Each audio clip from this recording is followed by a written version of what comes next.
ನಮಸ್ತೆ ಫ್ರೆಂಡ್ಸ್. ಈಗ ಅವರೆಕಾಯಿ ಸುಗ್ಗಿ ಅಲ್ವಾ, ಹಾಗಾಗಿ ನಾನು ಅವರೆಕಾಯಿ ಮಿಕ್ಸ್ಚರ್ ಮಾಡಿದ್ದೆ. ನಾನು ಸಂಜೆ ಟೈಮು ಯಾವಾಗಲಾದರೂ ಆಯಿತು ಅವರೆಕಾಯಿ ಮಿಕ್ಸ್ಚರ್ ಮಾಡ್ಕೊಡ್ತಿದ್ದೆ, ತುಂಬ ರುಚಿಯಾಗಿರ್ತದೆ. ಹಾಗಾಗಿ ನಾನು ಮಾಡಿಕೊಂಡಿದ್ದೆ. ಇದಕ್ಕೆ ಬೇಕಾಗಿರುವ ಸಾಮಾನುಗಳು ಶೇಂಗಾ, ಕರಿಬೇವು, ಕಡಲೆ ಹಿಟ್ಟು, ಗಟ್ಟಿ ಅವಲಕ್ಕಿ, ಕೊಬ್ಬರಿ ಹಾಗೂ ಉಪ್ಪು ಮತ್ತು ಜೀರಿಗೆ ಪುಡಿ, ಅರಿಶಿನ ಪುಡಿ, ಸ್ವಲ್ಪ ಖಾರದ ಪುಡಿ. ಒಗ್ಗರಣೆಗೆ ಒಣಮೆಣ್ಸಿಕಾಯಿ, ಬೆಳ್ಳುಳ್ಳಿ, ಸ್ವಲ್ಪ ಅರಿಶಿನ ಪುಡಿ ತೊಗೊಂಡಿದ್ದೀನಿ. ನಾನು ಅವರೆಕಾಯಿನ ಸುಲಿದ್ಬಿಟ್ಟು ನೆನೆಸಿ ಇಟ್ಕೊಂಡಿದ್ದೆ. ಅದನ್ನು ಚಿಲುಕಿಸಿ ನೀರು ಬಸಿಯೋಕ್ಕೆ ಇಟ್ಟಿದ್ದೀನಿ.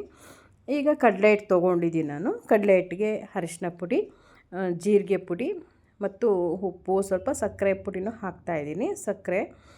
ಇದು ಸ್ವಲ್ಪ ಖಾರ ಪುಡಿನೂ ಹಾಕ್ತಾಯಿದ್ದೀನಿ. ಸ್ವಲ್ಪ ನೋಡಿ ಹಾಕ್ಕೋಬೋದು ಖಾರದ ಪುಡಿನ.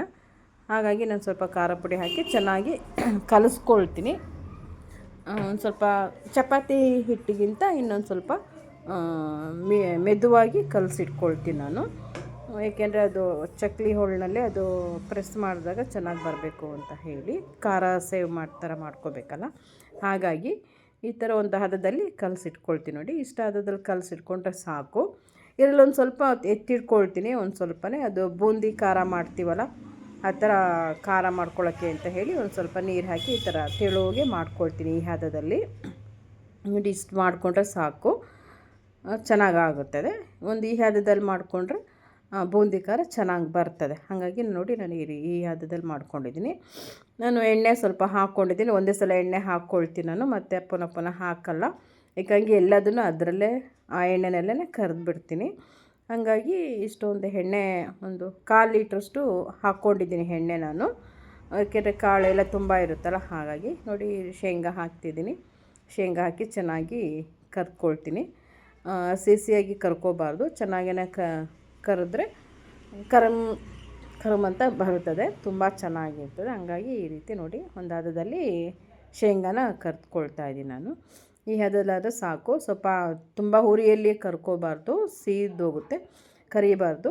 ಹಾಗಾಗಿ ಒಂದು ಮೀಡಿಯಮ್ ಉರಿನಲ್ಲೇ ಇಟ್ಕೊಂಡು ಕರೆದ್ರೆ ಸಾಕು. ಇದನ್ನೆಲ್ಲ ತೊಗೊಂಡು ನಾನು ಒಂದು ಪಾತ್ರೆ ಹಾಕ್ಕೊಳ್ತಿದ್ದೀನಿ. ನಾವು ಒಂದು ಪಾತ್ರೆಗೆ ಬೇಕಾದ್ರೆ ಅಡಿನಲ್ಲಿ ಒಂದು ಪೇಪರ್ ಇಟ್ಕೋಬೋದು, ಏಕೆಂದರೆ ಅದು ಎಣ್ಣೆ ಎಲ್ಲ ಹೀರ್ಕೊಳ್ತದೆ ಅಂತೇಳಿ. ಹಾಗಾಗಿ ನಾನು ನೋಡಿ ಕಡಲೆ ಹಿಟ್ಟು ಹೀಗೆ ಒಂದೊಂದಾಗಿ ಕರಿತೀನಿ. ಈ ಕಡಲೆನೂ ಅಷ್ಟೇ, ಇವೆಲ್ಲ ಒಂದು ಸ್ವಲ್ಪ ಚೆನ್ನಾಗೇ ಕರಿಬೇಕು, ಹಸಿ ಥರ ಇರಬಾರ್ದು. ಕೊಬ್ಬರಿ ಹಾಕ್ಕೊಳ್ತೇವೆ. ಕೊಬ್ಬರಿನ ನಾನು ತೆಳುವಾಗಿ ಹೆಚ್ಕೊಂಡಿದ್ದೀನಿ.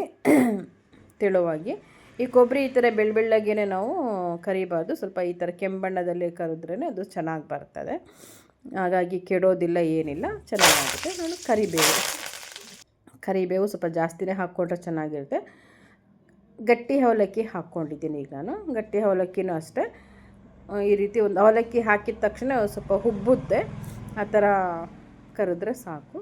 ನೋಡಿ, ಈ ಥರ ಚಕ್ಲಿ ಹೊಳ್ಳಲ್ಲಿ ಶಾವಿಗೆ ಬರುತ್ತಲ್ಲ, ಆ ಥರ ಬಿಲ್ಲೆ ತೊಗೊಂಡಿದ್ದೀನಿ. ಅದಕ್ಕೆ ನಾನು ಈ ಥರ ಖಾರ ಗಟ್ಟಿ ಕಲಸಿಟ್ಕೊಂಡಿದ್ನಲ್ಲ, ಇದರಲ್ಲಿ ನೋಡಿ ಪ್ರೆಸ್ ಮಾಡ್ಕೊಳ್ತೀನಿ ಖಾರ ಸೇವ್ ಮಾಡ್ಕೊಳ್ಳೋಕ್ಕೆ. ಇದು ತುಂಬ ಚೆನ್ನಾಗಿ ಬರ್ತದೆ ಮಾತ್ರ. ನೋಡಿ, ಈ ರೀತಿ ಸೇವ್ ಮಾಡಿಟ್ಕೊಳ್ತೀನಿ. ನಾವೇನು ಅದನ್ನು ಮಿಕ್ಸ್ ಮಾಡುವಾಗ ಹೀಗೆ ಹಾಕಿರೋ ಸಾಕು, ಅದೇ ಪುಡಿ ಆಗುತ್ತದೆ. ಮತ್ತು ಹಂಗಾಗಿ ನೋಡಿ ಈ ಕಲರಲ್ಲಿ ಕರ್ದ್ಕೋಬೇಕು, ತಕ್ಷಣವೇ ಕೈ ಹಾಕಬೇಡಿ. ನೋಡಿ, ಒಂದು ಮೀಡಿಯಮಲ್ಲಿ ಕರ್ಕೊಂಡ್ರೆ ಸಾಕು, ಚೆನ್ನಾಗಿ ಬರ್ತದೆ. ಇದನ್ನು ಅಷ್ಟೇ ನೋಡಿ ಈ ಹದದಲ್ಲಿ ಕರಿದ್ರೆ ಸಾಕು. ಇದನ್ನು ಖಾರ ಸೇವು, ಈ ಬೂಂದಿ ಖಾರ ಮಾಡ್ತೀವಲ್ಲ, ಈ ರೀತಿ ಮಾಡ್ಕೊಳ್ತಾ ಇದ್ದೀನಿ ನಾನು. ನೋಡಿ, ಈ ಟೈಪಲ್ಲಿ ಮಾಡ್ಕೊಳ್ತೀನಿ ಬೂಂದಿ ಖಾರನೂ ಕೂಡ ಅಷ್ಟೇ. ಇದೆಲ್ಲ ಹಾಕಿ ಮಾಡಿದ್ರೆ ಮಿಕ್ಸರ್ ಮಾಡೋದು ತುಂಬ ಚೆನ್ನಾಗಿರ್ತದೆ. ಹಾಗಾಗಿ ಮನೆಯಲ್ಲೇ ಮಾಡ್ಕೊಂಡಿದ್ದೀನಿ. ನೋಡಿ, ಇದು ಅವರೆಕಾಯಿ ನೋಡಿ ಈ ರೀತಿ ಹಾಕ್ತಾಯಿದ್ದೀನಿ. ಹಾಕಿ ಸ್ವಲ್ಪ ಚೆನ್ನಾಗೇ ಕರಿಬೇಕು, ಹಸಿ ಇರಬಾರ್ದು. ಸ್ವಲ್ಪ ನಿಧಾನವಾಗಿಯೇ ಕರ್ದ್ಕೋಬೇಕು, ತುಂಬ ಊರಿನಲ್ಲಿ ಇಟ್ಬಿಟ್ಟು ಕರಿಬೇಡಿ, ಸೀದೋದಂಗೆ ಆಗುತ್ತೆ. ಇದೆಲ್ಲ ಕರೆದಾದ್ಮೇಲೆ ಲಾಸ್ಟಿಗೆ ಎಣ್ಣೆ ಸ್ವಲ್ಪ ಉಳ್ಕೊಂಡಿರುತ್ತೆ, ಅದಕ್ಕೆ ಸ್ವಲ್ಪ ಬೆಳ್ಳುಳ್ಳಿ ಸಜ್ಜಿ ಒಗ್ಗರಣೆ ಮಾಡ್ತಾಯಿದ್ದೀನಿ ನಾನು. ಒಣಮೆಣ್ಸಿನ್ಕಾಯಿ, ಸ್ವಲ್ಪ ಅರಿಶಿನ ಪುಡಿ ಹಾಕಿ ಚೆನ್ನಾಗಿ ಈ ಥರ ಮಿಕ್ಸ್ ಮಾಡ್ತಾಯಿದ್ದೀನಿ. ಸ್ವಲ್ಪ ಉಪ್ಪು ಹಾಕ್ಕೊಳ್ತೀರಿ, ಕಲಿಸುವಾಗ ಸ್ವಲ್ಪ ಉಪ್ಪು ಹಾಕಿದ್ದೆ ಕಡಲೆ ಹಿಟ್ಟಿಗೆಲ್ಲ, ಹಾಗಾಗಿ ಇದು ನೋಡಿ ಸ್ವಲ್ಪ ಉಪ್ಪು ಹಾಕ್ಕೊಳ್ತಾಯಿದ್ದೀನಿ. ಸ್ವಲ್ಪನೇ ಒಂದೊಂದ್ಸಲ ಹಾಕ್ತೀನಿ. ಮತ್ತು ಇದ್ರ ಮೇಲೆ ಸ್ವಲ್ಪ ಖಾರ ಪುಡಿ ಹಾಕ್ತಾಯಿದ್ದೀನಿ, ಉಪ್ಪಿನ ಪುಡಿ, ಒಂಚೂರು ಸಕ್ಕರೆ, 1 ಸ್ಪೂನ್ ಸಕ್ಕರೆನೂ ಹಾಕ್ತೀನಿ. ಈ ಕರೆದಿರೋದೆಲ್ಲ ಇರುತ್ತಲ್ಲ, ಬೆಳ್ಳುಳ್ಳಿ, ಒಣಮೆಣ್ಸಿನ್ಕಾಯಿ, ಅದನ್ನು ಹಾಕ್ತೀನಿ. ಹಾಕಿಬಿಟ್ಟು ಫುಲ್ ಮಿಕ್ಸ್ ಮಾಡ್ಕೊಳ್ತೀನಿ. ಕೈಯಲ್ಲಿ ಮಿಕ್ಸ್ ಮಾಡೋದು ಬೇಡ, ಹಾಗೇ ಇದು ಮಾಡಿಕೊಂಡ್ರೆ ಈ ರೀತಿ ಮಾಡಿಕೊಂಡ್ರೆ ಸಾಕು. ನೋಡಿ, ಈ ರೀತಿ ಮಿಕ್ಸ್ ಮಾಡಿಕೊಂಡ್ರೆ ಮಿಕ್ಸ್ಚರ್ ರೆಡಿ.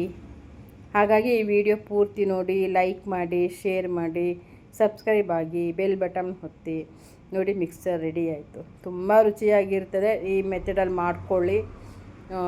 ದಿನ ಇದು ಎಷ್ಟು ದಿನ, ಒಂದು ತಿಂಗಳು ಇಟ್ಕೊಂಡ್ರೂ ಏನೂ ಹಾಳಾಗಲ್ಲ. ನೋಡಿ ಈ ರೀತಿ ಬರುತ್ತದೆ, ಚೆನ್ನಾಗಿರ್ತದೆ. ಹಂಗಾಗಿ ಈ ಮೆಥಡಲ್ಲಿ ಮಾಡ್ಕೊಳ್ಳಿ. ನಾನು ಇದು ಮಾಡಿದ್ದೆ, ಎಲ್ಲರಿಗೂ ಇಷ್ಟಪಟ್ಟು ತಿಂದಿದ್ದಾರೆ, ಇಷ್ಟ ಆಗಿದೆ.